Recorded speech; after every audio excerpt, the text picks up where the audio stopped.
today I'm going to do a little demonstration on how little you need to begin a painting addiction. So if you're watching this on the playback, please feel free to increase the playback speed to 1.25, 1.5 or higher. And please watch to the end to see how this project unfolds. This should take about an hour, maybe 90 minutes top. I took the liberty of writing some words down. Hello, welcome, Ange. So for practice paintings and beginning level, this is a good brand. It's a student grade brand of paints for acrylics. And as you see here, I have five basic colors. That's black, yellow, primary blue, primary red, and white. Care Bear, welcome. And so I'm not sponsored by Amsterdam or anything like that. Oh no, I was like writing. I was starting the fire. I forgot to buy matches when I went to the store the other day, and I only have like 14 matches left, and the next time I go to town is on Friday. Welcome, Summer.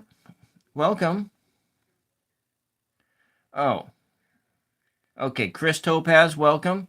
And so I'm going to go on with my spiel. And I remembered, like, the very first time I went to the art store, that was the Merry Artist in McMinnville, Oregon, and I kind of told them I was embarking on this journey of painting, and they recommended these kind of paints because they were a high quality student grade series of paints, Amsterdam, and I like them, and I really like them because I like how the colors behave on the page. Now, granted, the pigment density is not as good as, let's say, the Golden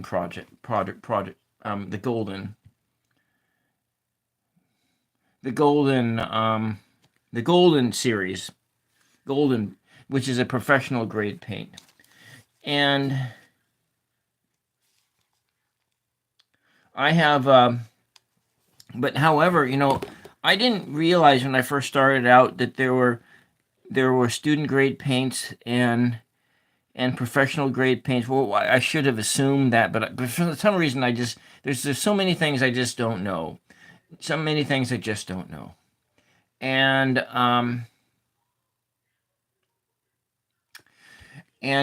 so I was actually making paintings and doing things and selling paintings. So you can, with these kind of paintings, these kind of paintings and stuff that can be used as for a resaleable item, and I've done it. So it's just that you may have to use more layers of the paint. And so, anyways, there is one thing I want to talk about before we begin. And if you're just a beginning painter, if you're just a brand new beginning painter, or you're new at any kind of an art, it is very, very important to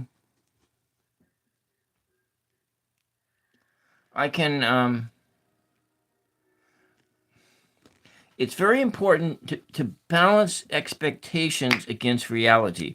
And so and what I mean by that is that so many times when people have high expectations that they're going to be the next, whatever painter, and they begin the process of painting, that whatever image that comes out at the back end rarely matches what their imagination thinks it should be. And so we're going to be doing 5 colors: white, black, white, black, and I'm just put them in this little can here. white, black.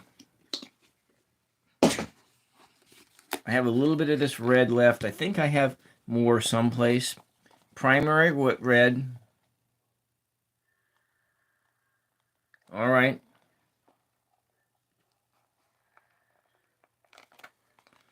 I'm very sorry about your child having cancer. It's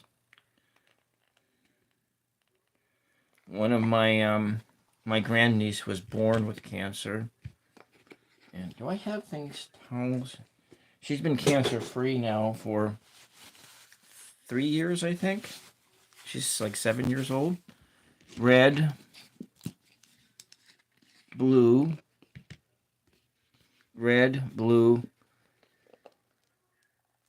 and yellow. So these are, you can use other colors too, like some other like halftone colors, and gain some of the same results when you don't have to, because I use primaries, but these are primaries, and we're going to show you that you don't need to go buy a lot of a lot of shades and everything. You don't need to do that, because you can do this, do just about everything you need from just these colors here.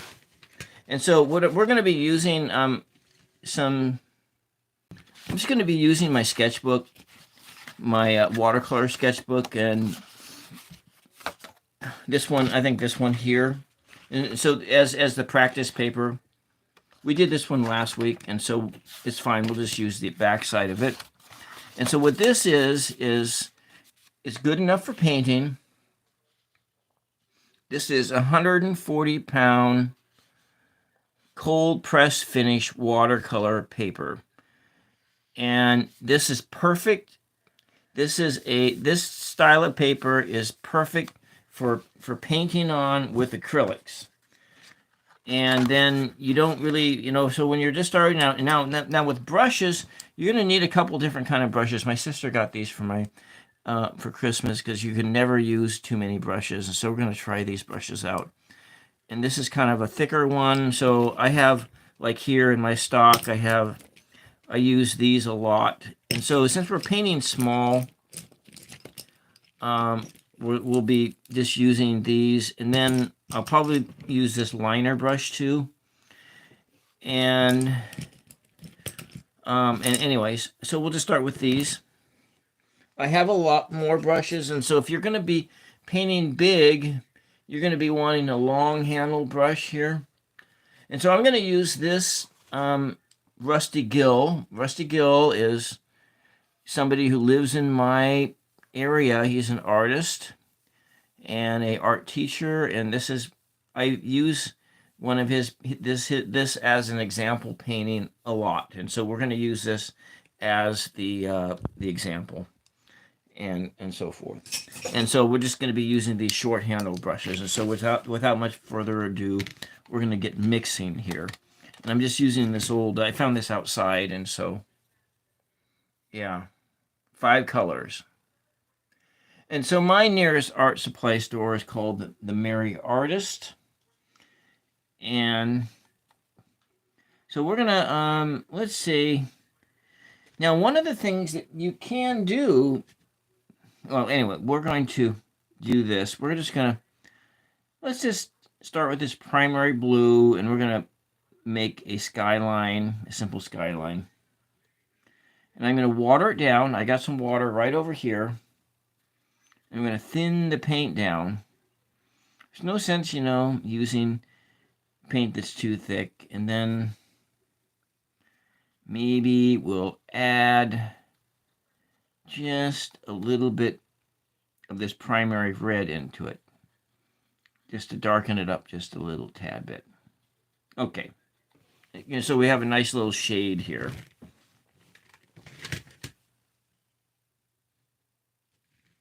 Yeah, and so let's just do some random shapes in here like that, and then we'll just fill in the blanks. Now, It is kind of important to use enough water here. I do have my hairdryer handy just in case. Summer with cancer. This makes me sad.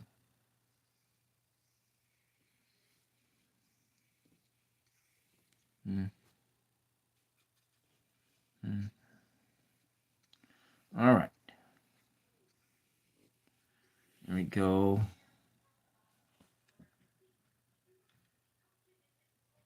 Yeah. So this is done without an underpainting.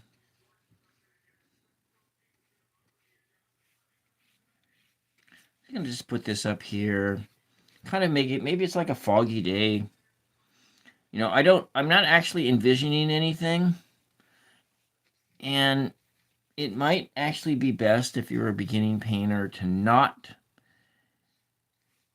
have any clear idea of what you want to do, because of how often when you try to envision something and it just doesn't work out. So that's that whole thing of balancing expectations against reality. And yeah, that's why that's like one of my. Okay, all right. All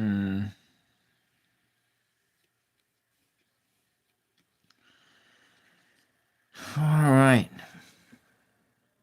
All right, thank you. Let's go add in, do another shade. Just kind of come in here with this red. Make it more. We might even add some gel medium to it. Did I have some of that out here?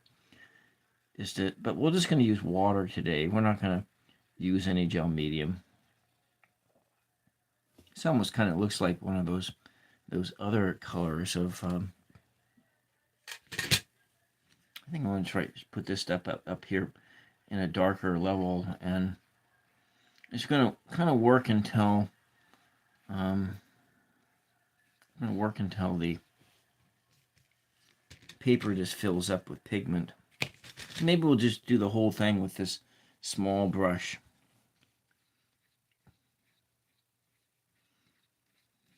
Kind of get a try to layer these colors in so that you can try to get maybe even a 3D like effect.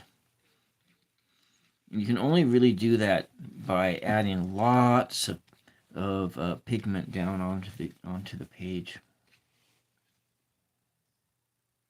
13 minutes in. Geez, I got another headache on the other side. Was this like a day of headaches or something? There we go. A little darker. Darken it up a bit. And it should just be having quite a bit of a bleed through going on. Maybe we'll just pull this right down onto the horizon line. Have the colors all just kind of show through. The paper is starting to buckle here because it's maybe, I don't know. I mean, it's a surface headache. It's not a migraine.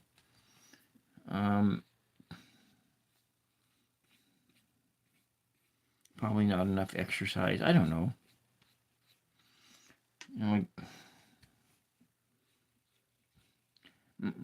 Maybe I do need to get that appointment with a neurologist before my health care gets axed by Elon Musk.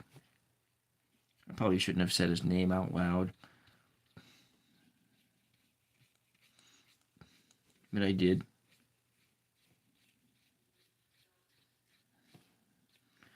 But you know, actually, I think if I think about it, that's their plan. There is.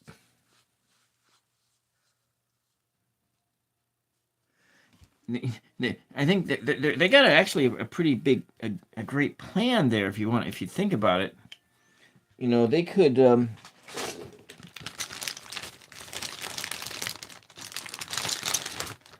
use that fall guide and completely put some the white in. I'm going to add some of that on. It's starting to dry just a little bit. I think I'm going to, before I add this layer, I think I am going to, I'm going to hit it with the hair dryer. That's what I'm going to do.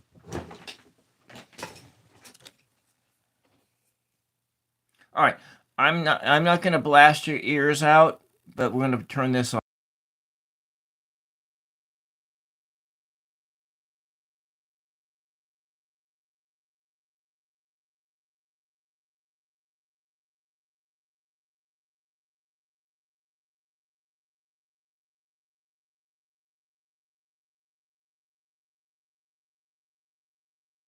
Okay, there we go. Yeah, that's good. That's the beauty of like acrylics is actually you can do that. You can fast dry this thing, whereas with watercolors you can't. I'm just going to put this in here. Nice mood for a sky. Just nice, try a nice gentle ocean scene. Over here like that. A little more water. Maybe we'll just come and mix it down here. It's kind of a pinky color. You know, it doesn't really matter. We're just kind of off here in imagination land, and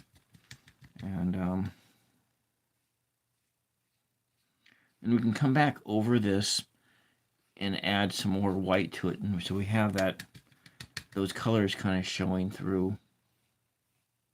And that's the other thing is these thin layer techniques are kind of, it takes a lot of discipline, and that's not necessarily a beginning technique in painting.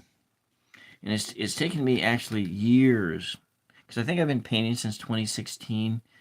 It's been taking me years to be able to discipline myself to paint in thin layers. In actuality, we're making this color run like watercolors.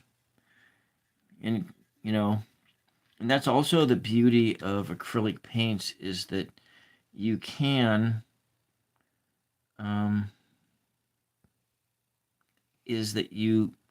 use them like watercolors. Some soft purples, yeah. I'm going to just kind of run this right over the top here. I was actually awake in time to see, was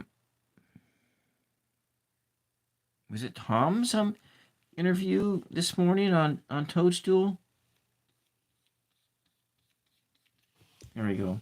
So we're going to need to add some more layers on here, but for the time being, we're going to go in and build, like, going to block in the colors here for what this is. We'll add that in. I'm going to run these colors in. Kind of in there. These colors are in the sky, but it's okay. We'll be adding different things in. Yeah, Tom and Robin. Yeah. Yeah.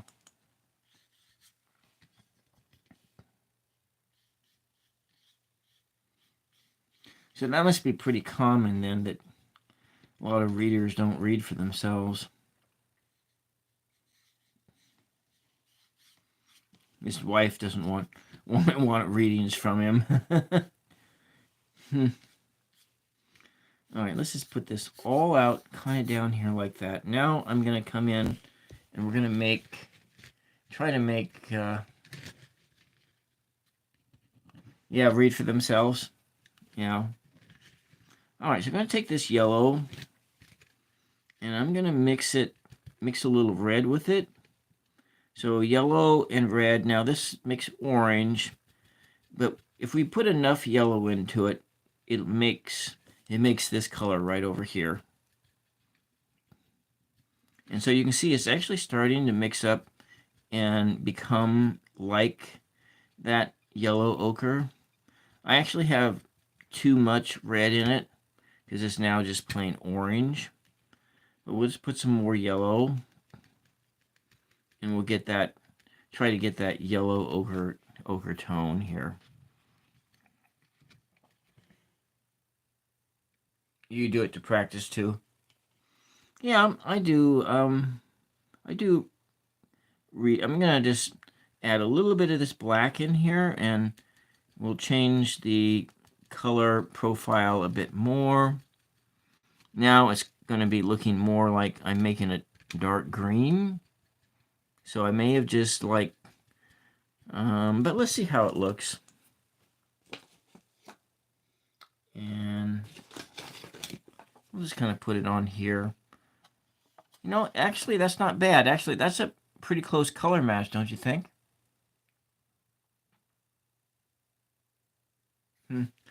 Well, I can tell you why. It's because maybe the cards just give you bad news, and you just don't want bad news.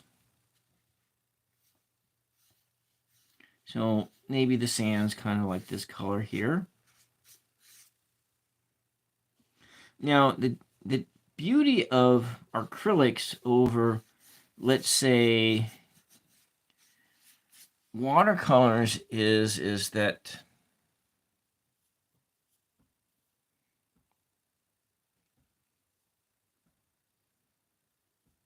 no people pleasing. I see. So I'll kind of put this in here. We're not trying to make an exact match. We're just kind of laying it in there. The beach is over there. The water's there. Maybe we'll make more beach. And just a little bit more beach. More beach. Like that. Okay. Go pick up some of this white. I'm going to pick up that white a bit and change that color a bit more into more of a brown, maybe like a Titan buff color. Nice. Makes a different kind of a shade here, like that. It's got all those colors in there. And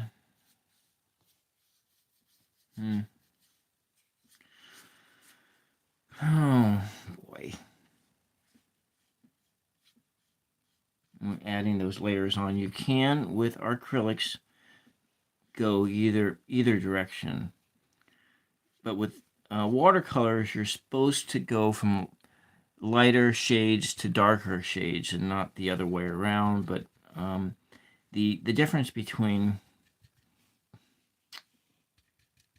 watercolors and acrylics is that acrylics are way more opaque than are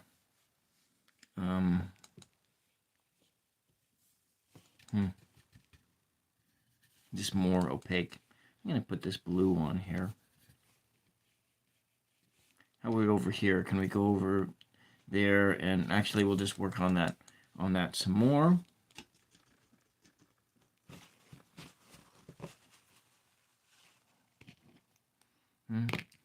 All right, let's come in and pull the blue out. I'm going to put that blue down here again. This also can demonstrate that you don't really need to go out and buy a palette or things to put the paint in. You get that ice cream vibes, yeah.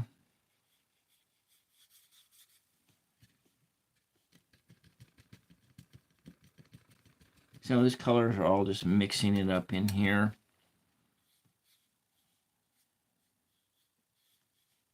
I'm just going to pull this color all the way across. All the way across.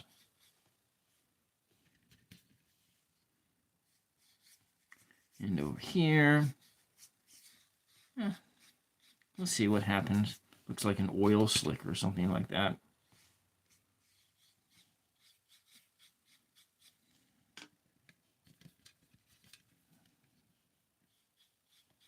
You can see the colors showing through too.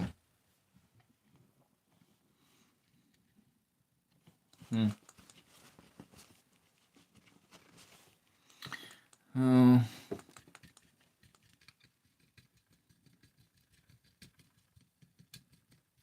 I wonder what my life would be like if I didn't have headaches.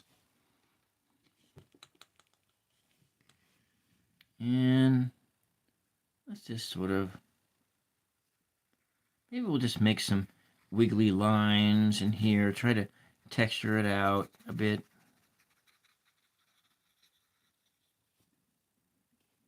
If the painting doesn't turn out, that's okay too.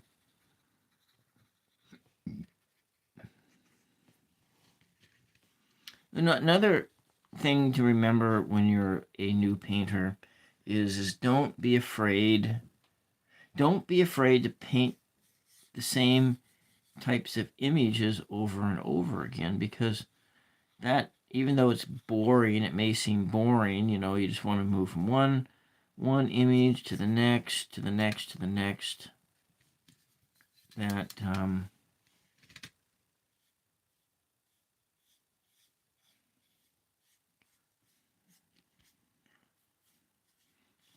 but this is one of the ways you get good at, this is how you get good at doing particular types of scenes, is just by doing them over and over and over again. Kind of like what doing scales when you're trying to learn how to do piano or something like that. I mean, it takes years for some people, years to be able to do both hands, at the same time. Well, with painting, it's about the same thing. And you're really supposed to hold the brush clear back here, clear back there, like that. And now we are just I'm going to take just some of this straight up red. I'm going to add that in there just because. Maybe kind of creating zones of light and darkness.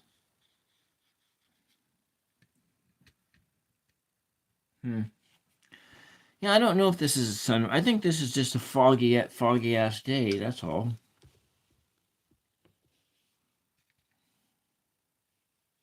Kind of put this in here too.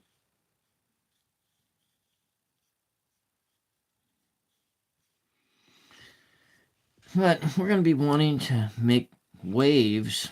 Water is really hard. I can attest to that painting water is really, really hard. And that is also something to remember when you are learning something new. When you're learning, like when I started writing, it took me 30 years before I felt like I really kind of figured out how to lay down lines on the page. And there's also another thing, is that when you are doing, if you master like one art, it's way easier to master another one. And now, granted, I am not a master painter. I have done more than one art so far. So we're going to just be putting this in here, and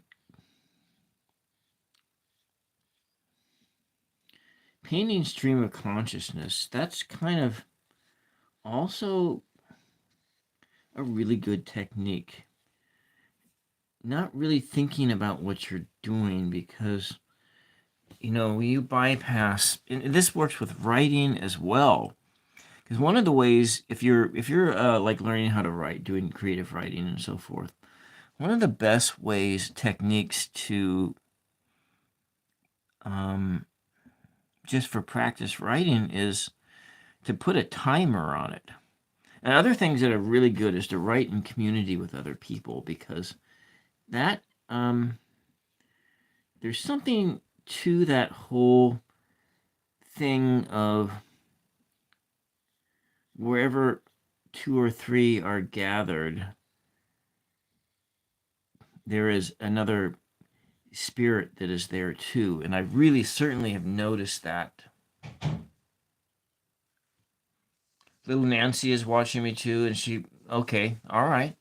So there is, there is this thing, and I noticed this when I was up in Seattle, and because I did writers groups, and I had my first writers group up there. I called it Red Pen, and we were a critique group. They were just a small group. We met essentially once a month for 10 months out of the year, and we took summers off.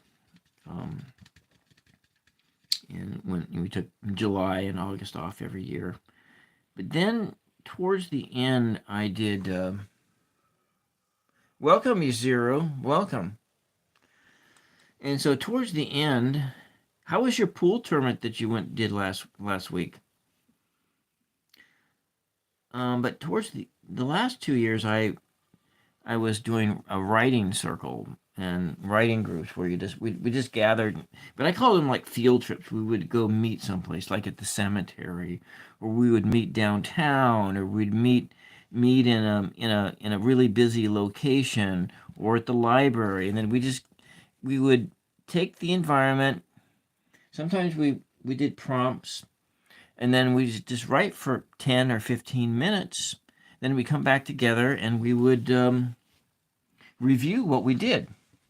And oftentimes, thing I noticed about writing in community with others was that I don't know if anybody else had this experience, but I felt that our creativity was magnified when we wrote together in a community. This kind of looks like an ocean scene, doesn't it? Starting to look that way. I'm going to go back in and take this other brush, and let's see if I can do another brush altogether. And actually, we're just dealing with these brushes that my sister gave me.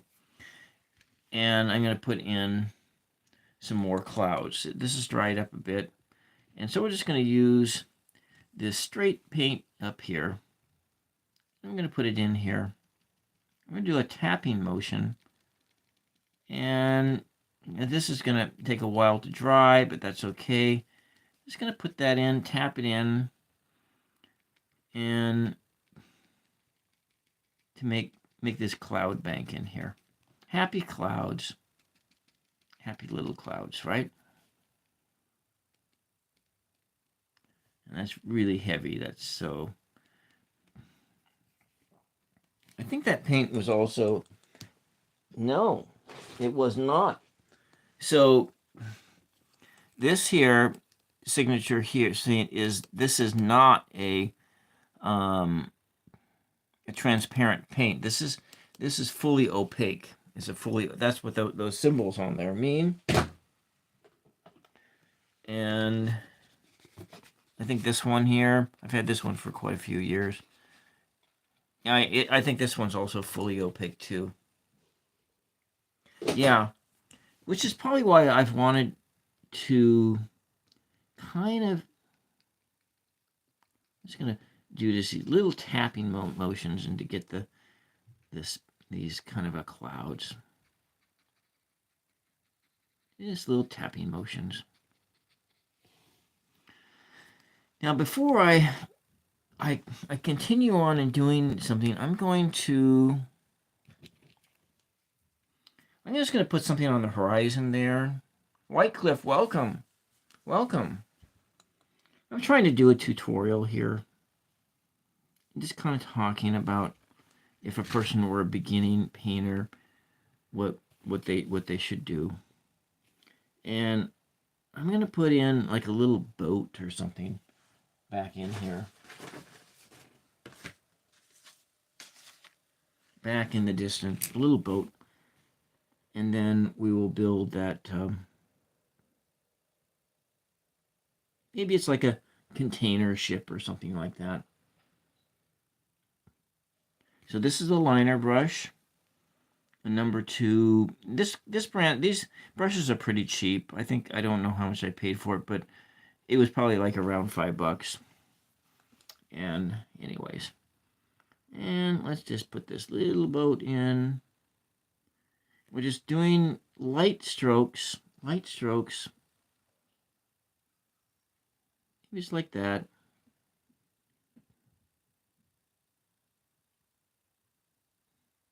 It's actually a big boat. Maybe it's like an oil tanker.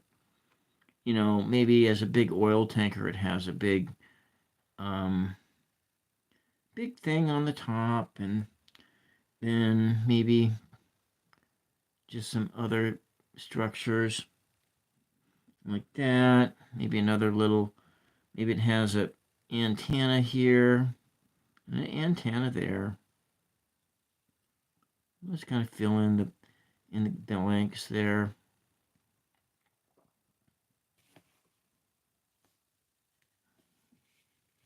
Take a little bit of this black water that's in there and kind of make it kind of gray out.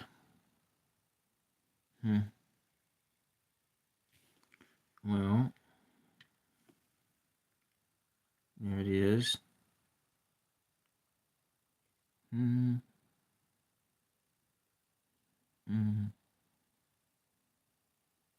There, a little smokestack. You know what, Whitecliff? This is in imagination land. However, this painter is a teacher at an art teacher at that school up on Rock Creek Road. I'm not going to mention the name of the school, and you'll know exactly what it was. But up on the top of Rock Creek Road, in between Willamina and Sheridan. And so, Rusty Gill he lives in I think yes, Rusty Gill. Rusty Gill, I believe he lives in the same town that you graduated from high school from. I don't need to mention that, and I'm not,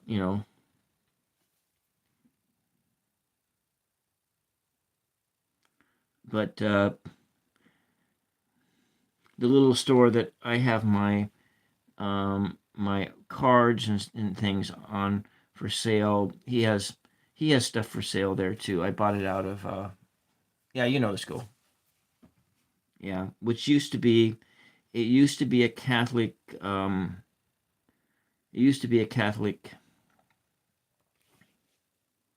monastery, and it was a school. You know what? When I was up in Seattle, there was a guy that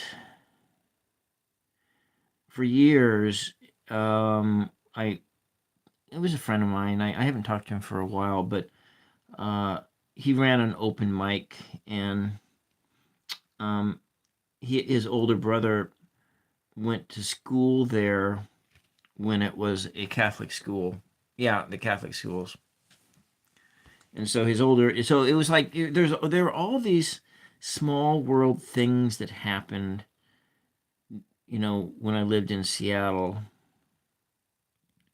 And so, with doing really fine work is not easy. These fine lines, it takes a lot of practice, and so I'm kind of holding.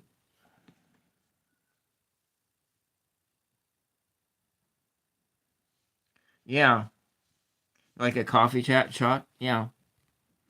Well, and Care Bear, since I like read, did read on the More Intuitive Me's program. You just need to finish this class first, yeah. And anyway, so we got this little boat out there. It's who knows? Maybe it's a, little boat. Maybe it's a big fishing boat. Yeah. You know what, White Cliff? I was thinking about wanting to do a open mic on this channel. And I think I can do this because I think that if I open up a stream that is a go live with so and so stream, that you can bring in, I can bring in multiple guests at the, yeah. Welcome. Yeah. So, anyways, you can, I believe, you can do that. You can bring in multiple guests in a just one at a time sort of a way. I wonder if I can do that. What does this button do here? Nope, that does something else. And I'm not going to push that other button. But I believe that because when I was like on with Tarot Ask Backwards, and I brought him in, I think that he, yeah, was on with me. Yeah, that was good too. And she was on with me last night, and this is what how she directed my hand to, oh, this is how she directed my hand to paint last night. And somehow I have to get this over to her. I think I'm just gonna send it. Had to figure out how because it's hers, and she needs to have it, but it does need some more layers of paint on it here. So you missed last night, but you can go watch it on the playback. You know, let's put this black in here just to take it off. There we go. So anyway, I think it might be possible to do open mic poetry, and I especially, good night, Chris, especially during April Poetry Month. But I think I want to try a trial run before then, because you know we don't know what's going to happen, so might as well just go for broke, right? I'm just going to put this down here, color down here. Maybe it's like rocks, maybe it's something else. But you know, it's almost, this thing's like almost done. And we are going, let's see, what are we going to do here? Let's just, I like how that color is in the background, and it kind of looks like it's going forever back in there. So what's next? Just going to add some more white in here to make it more like a exactly Poetry Month. Try and do an open mic for poetry here, and maybe we'll just tap in some of this color in here, like it could have been a wave. There we go. Just bring that color in.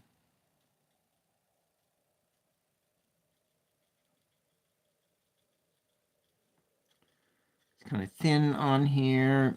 Wave coming up the beach. And there. Just a little wavies.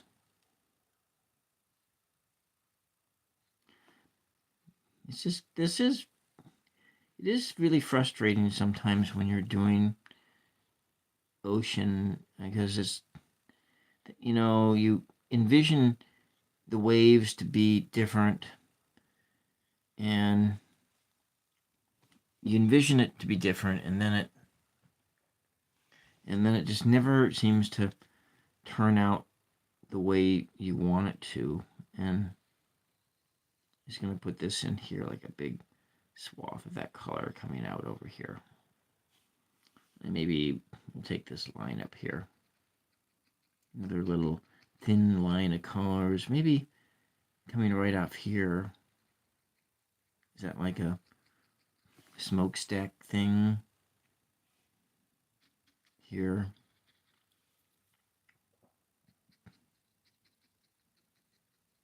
There. Feels quiet in my head. There.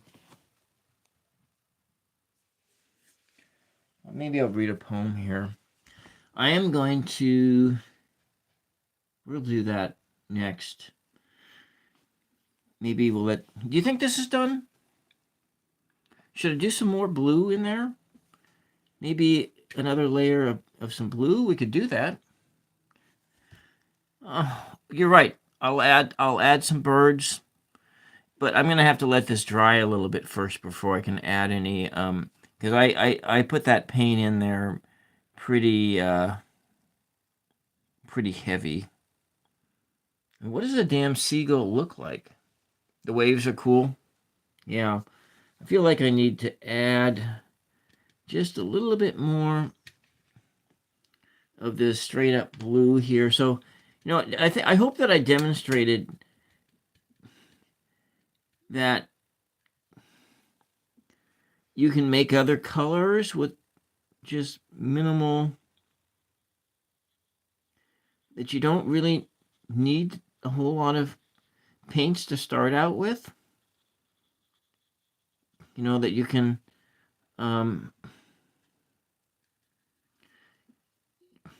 because there's like a huge temptation to go buy a whole bunch of different shades. Yeah, thank you, Karen. To buy a bunch of all the different things, the purples and things like that. But you just can make all those things.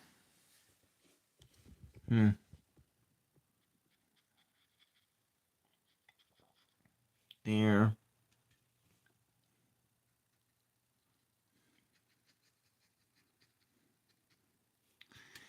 Seems like there's a cold virus that's going around that seems to be really weird. It comes and then it goes and it comes. Has anybody else had it like a mild cold or anything that just comes and goes and comes and goes like waves rolling up on the beach? Is that just me, or maybe I don't know. Kind of wonder what if I've contracted the bird flu, and if it's like this, then 3 weeks. Yeah, I've had this thing for like it seems like 3 weeks, and I haven't been very sick. I haven't been very sick. Mom's been had it for like 3 weeks too. I think we've had it. It's not. It's like last night. I was like, my chest was hurting and everything, and of course I like going out there and I'm wearing a mask in public because I'm being conscientious. And then, but when I go out and wear a mask when I'm like local, I feel really strange because I gosh, it's like no one else is wearing one. There's all that peer pressure thing, and then so I like pretend like I'm sicker than I am. I always do this too, and pretend like I'm sicker than I am, and hacking and coughing so that nobody thinks like wants to like I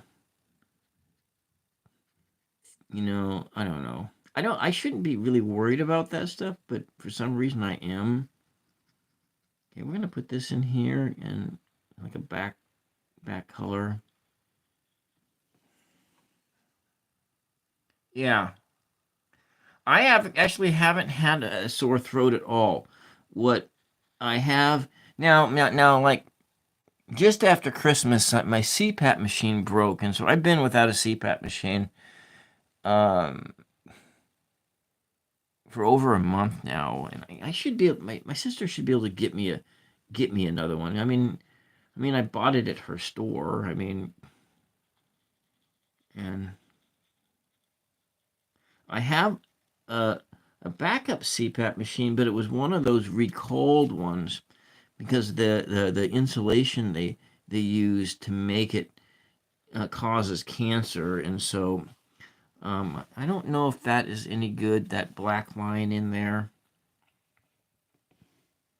Um, it's just So I've been really reluctant to use that.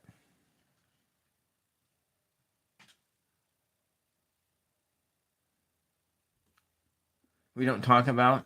These are little things you think but don't talk about. Yeah, yeah, yeah. I have no problems wearing because one of the reasons I wear that mask in public is because mom has been in the hospital twice with COVID, and once in intensive care, and then the other time it was like 5 days in the hospital, and so it's like I just don't want to bring it home again. And welcome, Mama Sushi, welcome. Is I just don't want to bring it home again, and I know if I'm the only one who's wearing a damn mask, it's most likely not doing any good. So maybe my mask wearing is just an extension of my own germophobia. I am, and I kind of had that even before, but it just became magnified. The pandemic magnified my germophobia. And I'm gonna put this out here, just a little thin line. Yeah, you get it. Yeah, yeah. But when I'm going to a store that's in my hometown, where everybody knows me, not everybody, but 50% of the people, 50% of the people who live in this area know who I am, and they know where I live, and many of them do. They know my name because is what we didn't venture away. I mean, I've run into my classmates all the time, and people up a class and back a class, you know. And did I tell about the story when I when I moved back to this area after being gone for a long time? And yeah, welcome, Mama Sushi. And I went into one of the libraries in the area, and this lady, she looks at me, and I don't remember ever seeing her before. I must have, but I knew her son. I hung out with her son all the time in high school, but I don't remember her.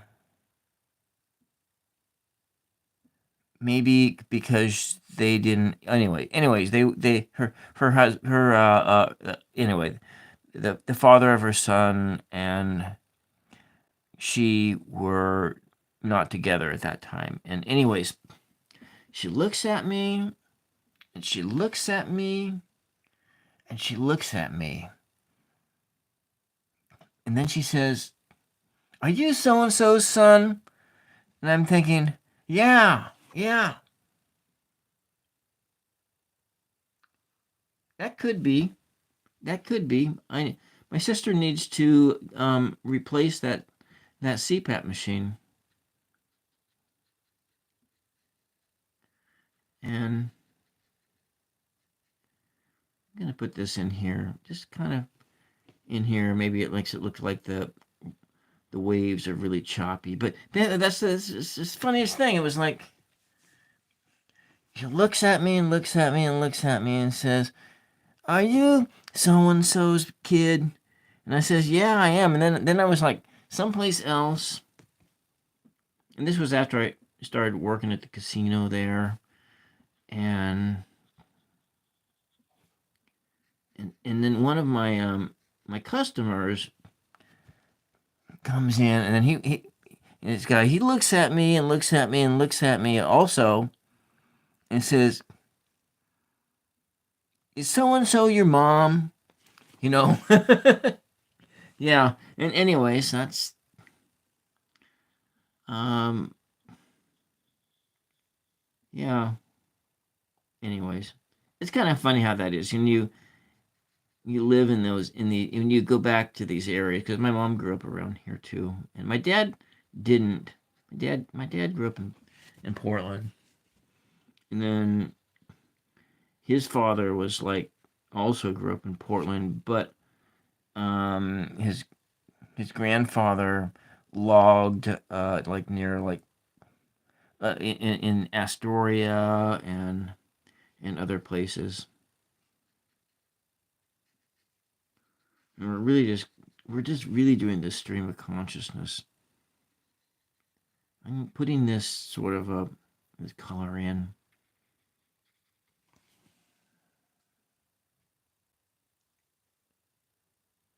No, they did not. They did not work on fishing vessels, but what they did do is so like my mom's father was a surveyor, a land surveyor, and he did surveying for logging um and then he did that and he worked in the shipyards as a surveyor because they use the surveyors to line up the shafts in the boats, and so he also worked on the Markham Bridge in Portland, and so the Markham Bridge in Portland, Oregon, the Markham Bridge in Portland, Oregon. My grandfather worked on building that one, and he also worked in the shipyards, and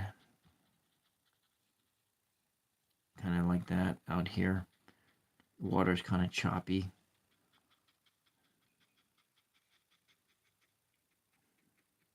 and kind of rough and choppy. It's kind of stormy out there. Yeah, yeah, yeah. So my grandfather, my dad's father, that would be my great grand. No, my dad's grandfather, my father's grandfather. Um, his paternal one was immigrated from Sweden in the late 1800s and was a blacksmith by trade. Yeah, I free-handed the boat. Yeah. Um, yeah, so it's like a looks really I'm going to let's see. And I want to change colors, but I want to go in and add just some maybe we'll just add some of that red in there. So logging, yeah. And then as the story goes, they were blacksmiths in Sweden. They came to America, and they were blacksmiths in in the logging and so forth. There were two brothers, Olaf and Nils, and they came and they were just big boys, and they for the most part they lived in the Astoria area, seaside Astoria, or just on the other side of the Columbia in Washington State, and they logged all up in that, everything pretty much south of like Centralia, like where the Cowlitz Indian tribe is, kind of that's not too far. That's kind of Cowlitz is um that's like 20-30 miles north of uh, of Vancouver. There's a casino up there too. They just got a casino in the other couple years ago, and I've been to that casino once, actually more than once, but they don't have any. They didn't have any uh, Keno slots, and I really like Keno slots. And I'm gonna put this red in here just to put it in just different colors. It's not really realism. We're kind of going in on. I'm gonna put that over this black here. Kind of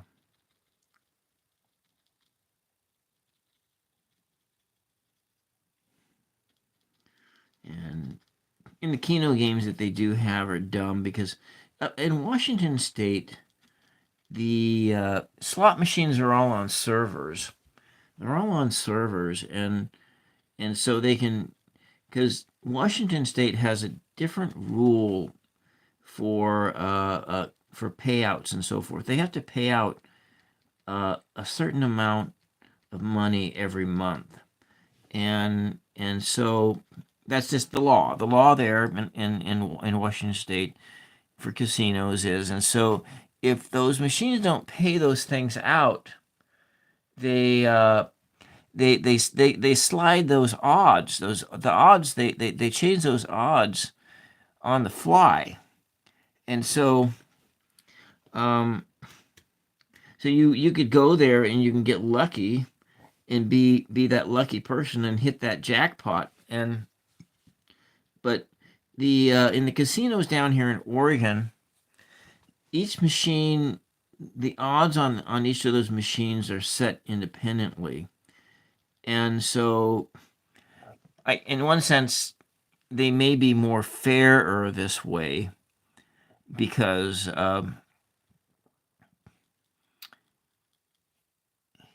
you know they you win when they win. It does, and if you don't win, you don't win. And so anyways, I don't know if that's more fair or not, but anyways, it's a. I'm just gonna put this in here so we got some chop in here. Yeah. And Keno, yeah. Well, Keno, do you play the lottery? Do any of you guys play any state lotteries?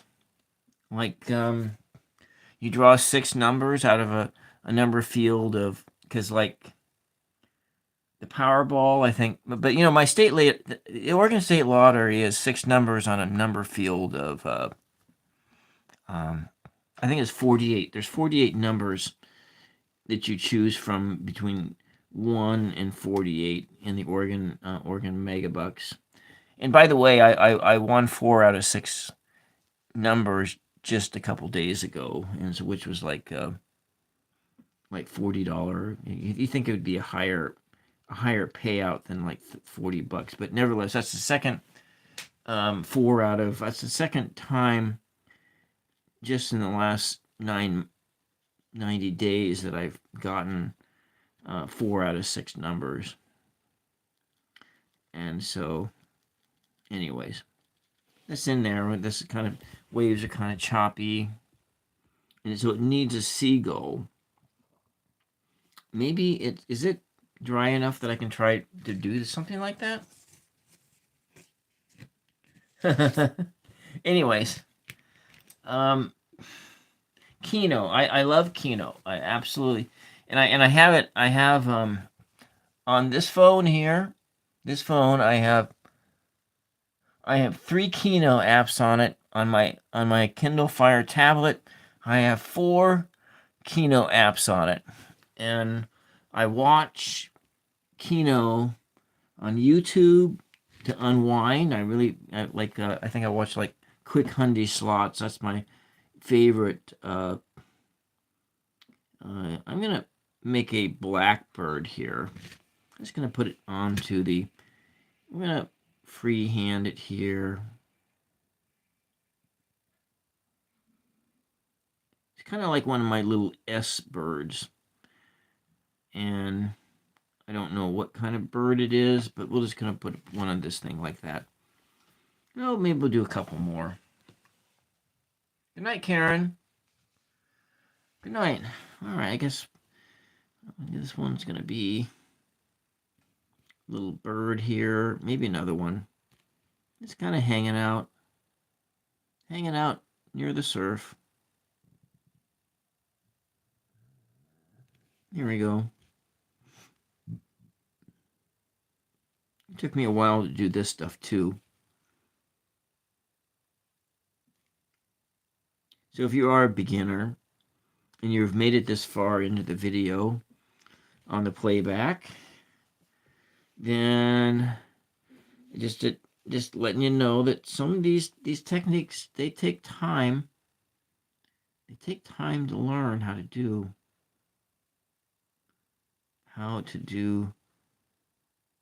this. There's two little birds hanging out. And maybe we'll put in some blue on it. I don't know.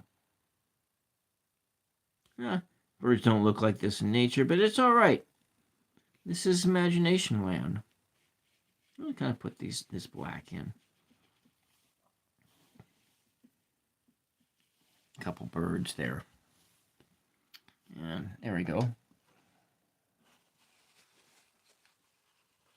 I think this thing's almost done. I think it needs just a little bit more. Now, I will have to say that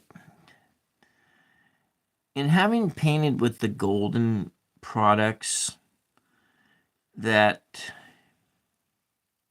I really like the professional grade paints the best. But when I started painting, I've been using I used the student grade paints for 5 years before I even bought the professional grade paints.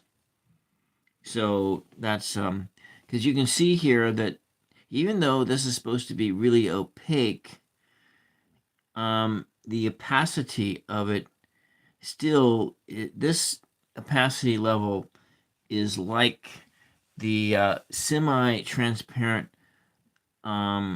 paints that you can buy with golden. But the price of the Amsterdam paints is it's really reasonable.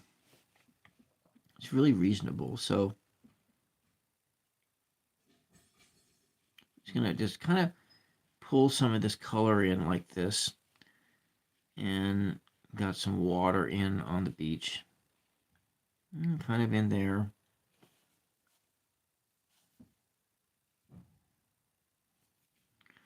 There we go. I'm just gonna pull this in here. These are like what? Beach birds. There we go. And there we go, like that. But we might go back in here and add a little bit of, so these little strokes here. There's actually a really huge temptation to hold a brush like this, like it was a pencil. But that's actually that's something you need to break. That's a habit you need to break. And so if you are painting over here, you might want to try holding the brush like this and using just little strokes, and see, actually you have way more artistic control by doing that. Let's kind of shift it over to there, and wanting to add some of these little details like the foam that exists on and that kind of a detail. And I have a tendency to hold my brushes like they were pencils. And it's a hard habit to break, but for this so what I'm doing here is just very light strokes, and I'm barely touching the paper. Barely touching the paper, because we want to get these details so it feels like it's transparent, like there's just water on the beach, and water's kind of coming in and going out, and here's where the surf is at. See that? No, my mom might be, but you know what? I'm going to be doing my after church chat at 12:21, and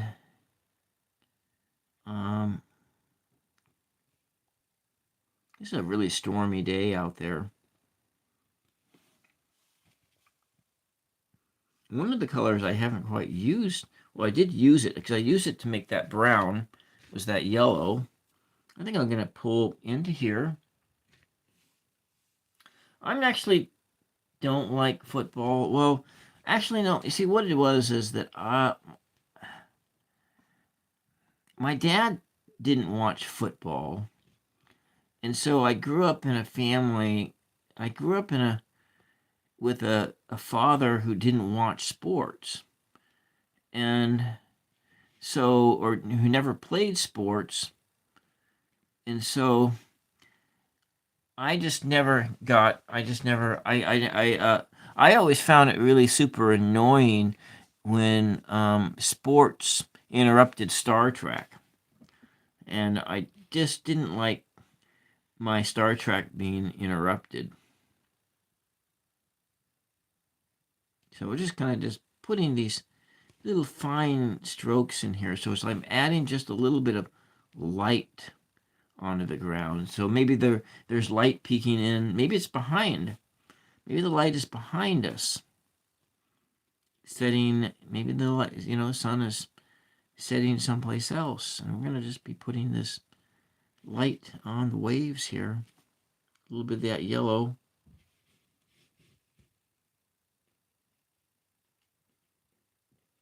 There we go. Kind of getting in here. Some little sparklers there. It's what Bob Ross would say, sparklers. A little bit of that. Hello, Robert. Welcome. Welcome. Welcome. I think I need to go back in over there and add some more blues and stuff. Yeah. Mm-hmm. Mm-hmm. It's kind of there we go. Just gonna blend out that color a little bit, a little more water. And I'm gonna go back in over this area over here just a bit.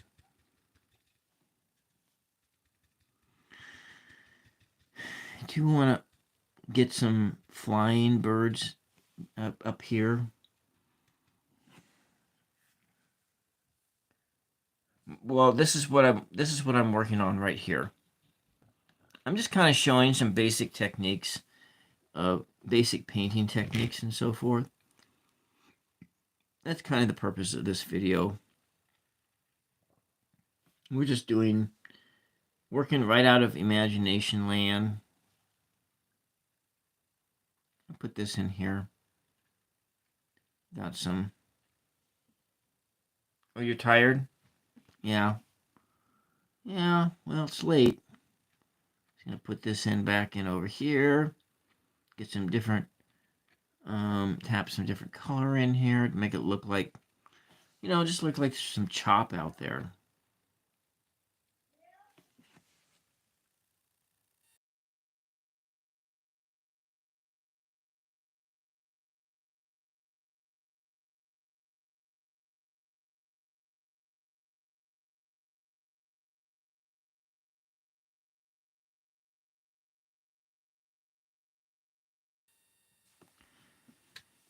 All right, so we're gonna tap in. I think that looks pretty good. Oh, it's your 7 a.m. in Germany. Oh, okay, yeah. All right, so maybe some more white over there. Yeah, early in the morning.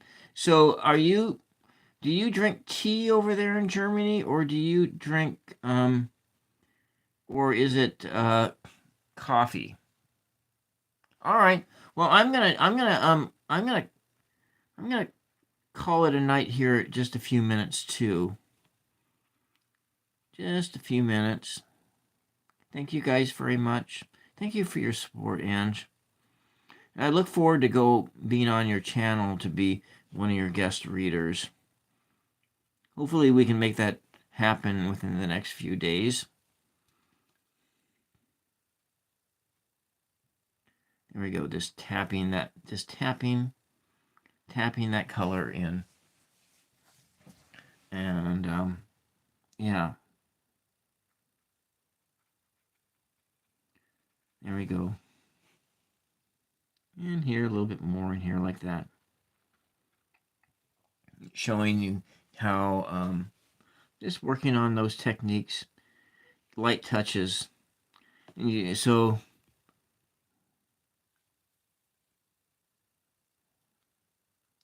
kind of getting that effect like it's water here.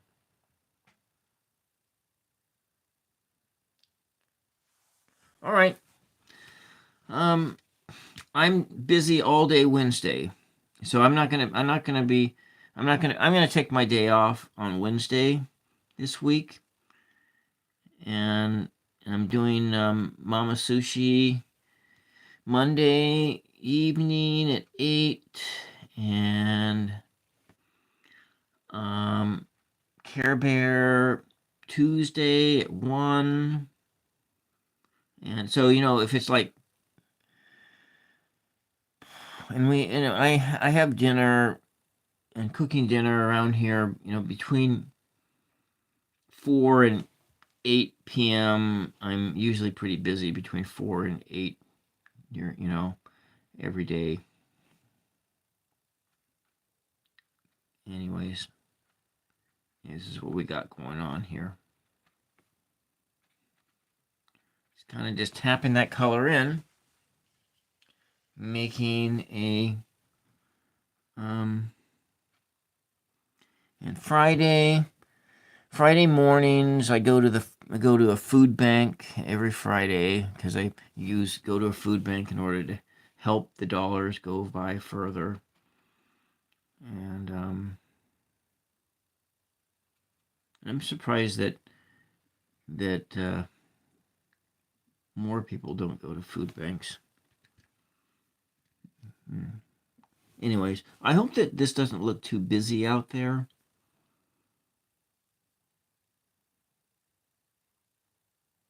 I'm going to put this in up here.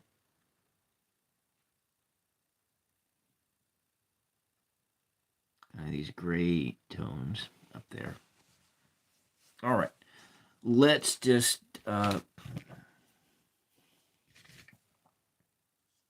try this. We're going to try this. I'm going to put my initials in over here.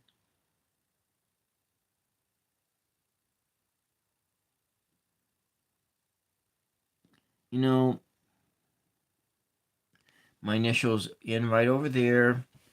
And this is 2,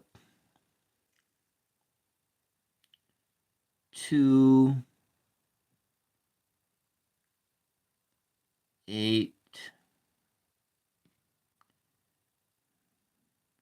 25. There we go. It's in there like that. I'm going to come in over here. Got some birds flying in.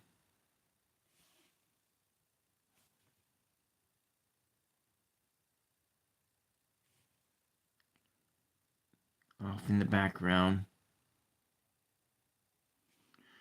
Maybe another one.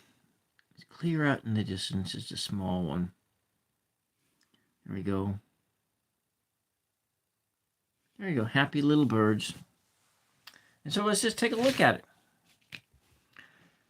Took about an hour and 20 minutes, but I did talk for a while and do some bunch of explaining. But here we are. This is a practice painting and using Amsterdam Standard Series acrylics. And we just did these 5 colors, and that's it. And we got this really nice practice painting that we'll put it in my my watercolor sketchbook. And so there we got it. I want to thank everybody who came into my chat today, for Roots and Waves, for Robert Hatter, for Care Bear Bar the Cards, for Aziru, for Chris Topez, for Mama Sushi, and for Whitecliff, and Summer's mom. And want to say some words of prayer for Summer, who is ill with cancer, and hope that she recovers and has a full healing, full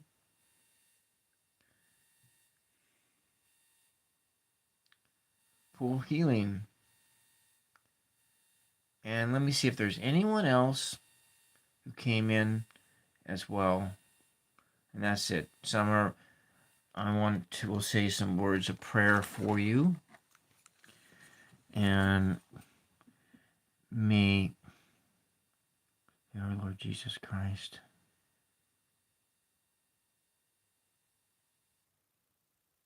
pray for her healing, for Summer's healing. In the name of Jesus, amen.